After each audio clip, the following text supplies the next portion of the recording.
Bapak ke sini, terus Bapak.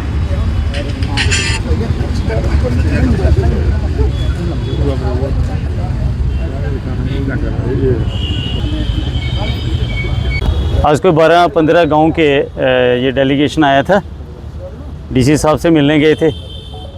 DC साहब कहने लगे कि 4 लोग आए, तो फिर हमने समझा कि सभी लोग आए थे, 4 बात करेंगे, वो बात बनती नहीं है। फिर हम एडीसी साहब से मिले हैं, उन्होंने डिटेल में सारी बात सुनी और हमें अच्छा लगा, कोई सुनने वाला तो है। और ये डेलीगेशन है, सारे think tank of the society हैं, हर गांव से 2-2, 4-4 लोग आए हैं। कोई प्रिंसिपल रिटायर्ड हैं, कोई लेक्चरर रिटायर्ड हैं, और जिन्होंने भी अपने अपने शोबे में अच्छा काम किया है, तो रेस्ट ऑफ लाइफ कुछ समाज के लिए बढ़िया करने का एक मेहनत कर रहे हैं। और हमारा जो मुख्य एजेंडा है, हमें पहले भी अवगत हैं आप कि हम 2 मेन इश्यूज़ पे, एक तो चिट्टे का, और हमने जो हम मंच बनाया उसका नाम भी रखा है कि चिट्टा भगाओ और पर्यावरण बचाओ। मुख्तसर में हम यही कहना चाहते हैं कि आज की दुनिया में आगे सबसे बड़ा कोई चैलेंज है नेक्स्ट टू मिलिटेंसी, तो वो चिट्टे का है। चिट्टे से हर दिन दर्जनों बच्चे इसमें शामिल हो रहे हैं, और जो बच्चे शामिल हो गए हैं पहले से, उनका टिल डेट कोई सॉल्यूशन नहीं है।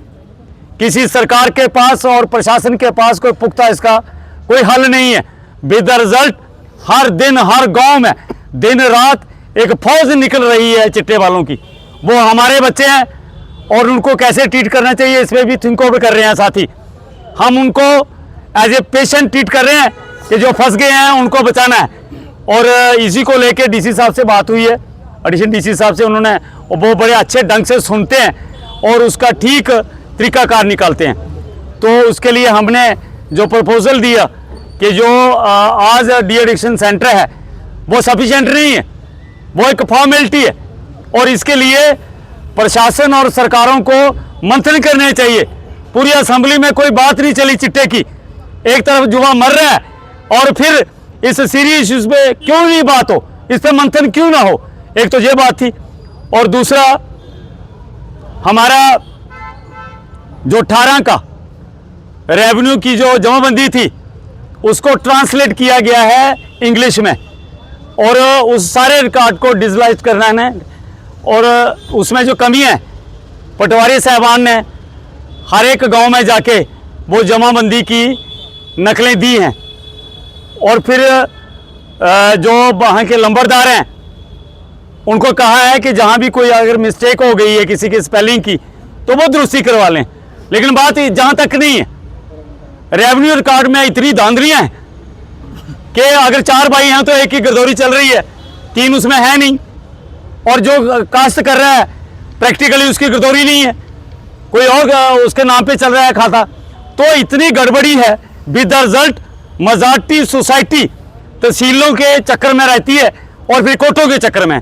तो हमने ये रिक्वेस्ट करी है कि अगर ये सारे इसका नया प्रोग्राम चलना है, ये सारा ऑनलाइन हो जाना है, तो वही पुराने वाला टूटा फूटा और सड़ा गला सिस्टम ऑनलाइन कर दोगे तो लोगों के झगड़े नहीं खत्म होंगे और इस सोसाइटी को इंसाफ नहीं मिलेगा।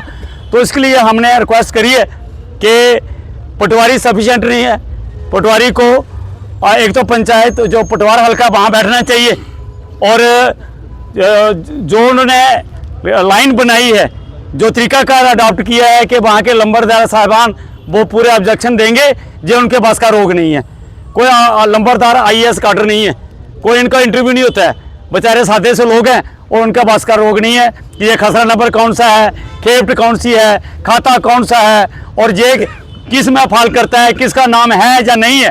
तो हमने ये डिटेल बात की और उन्होंने जो विलेज की प्रॉब्लम है पर्यावरण को लेकर बात कर रहे हैं, लेकिन कंडी एरिया में सबसे ज़्यादा समय पेड़ काटे जा रहे हैं और जंगली जानवर वो शहर के। एक तो मैं इसको क्लिंच कर लूँ पहले वाली कि वो भी सेकंड बड़ा इशू है कि लोगों के जो रिकॉर्ड है वो दुरुस्त होना चाहिए।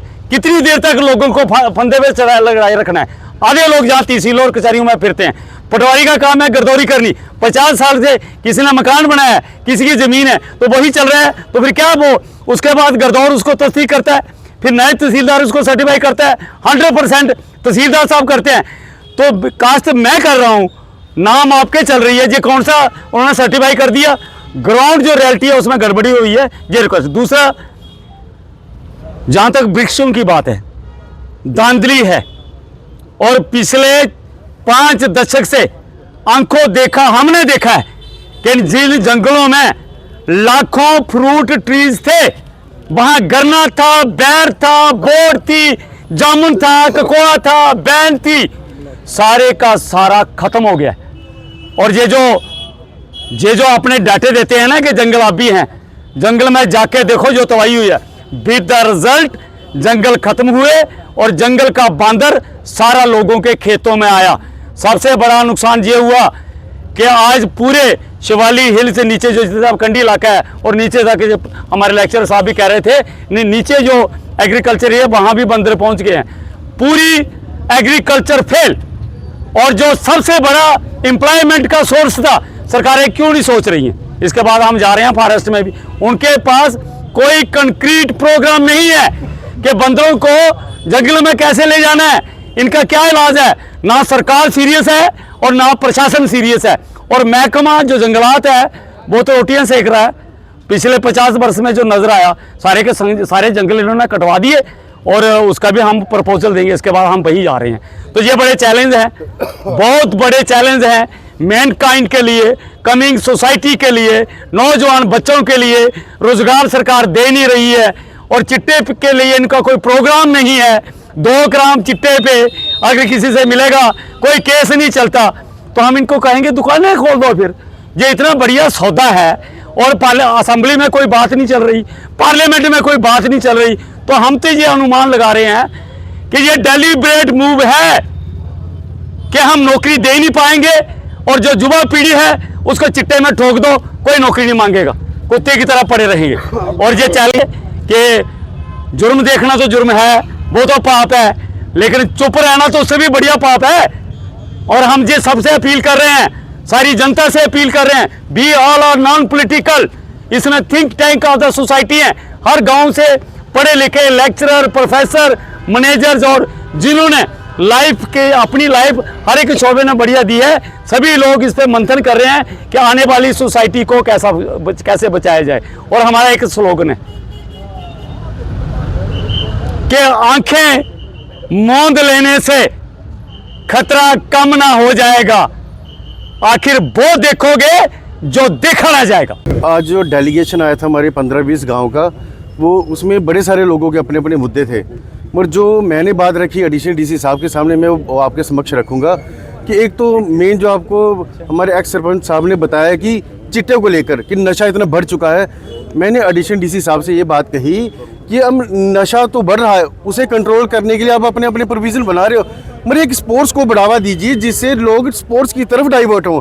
अब हर गांव, हर पंचायत में एक 200 फुट बाय 200 फुट की स्टेट लाइन निकाल के लोगों को एक ग्राउंड तो दीजिए जिसके साइड पे रनिंग ट्रैक हो, सेंटर में ओपन जिम लगा दो, बच्चा कबड्डी खेले, बास्केटबॉल कोर्ट बना दो, उन्हें एक प्लेटफॉर्म तो दें। जो नशे में जा चुके हैं, जो जाने वाले हैं, हम कुछ डायरेक्शन तो दें उन्हें।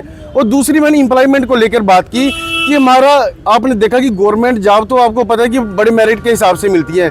आज बच्चा प्राइवेट सेक्टर में जाना चाहता है। हमारे घाटी में इंडस्ट्री है, हमारे बागथली में इंडस्ट्री है, हमारे हटरी में, हमारी डिस्ट्रिक्ट में हज़ारों इंडस्ट्रीज़ हैं, मगर हमारा युवा जब नौकरी लेने जाता है ना, उसे 20 इंडस्ट्री में जाएगा ना अपना रिज्यूम लेके, उसे नौकरी नहीं मिलेगी। क्यों? क्योंकि जो उसका ट्रेड होगा इंडस्ट्री की वो रिक्वायरमेंट नहीं होगी, वो लगेगा कैसे? और बच्चे का मोरल डाउन हो जाता है, वो घर में बैठ जाता है, यार मेरे को प्राइवेट नौकरी नहीं मिलती।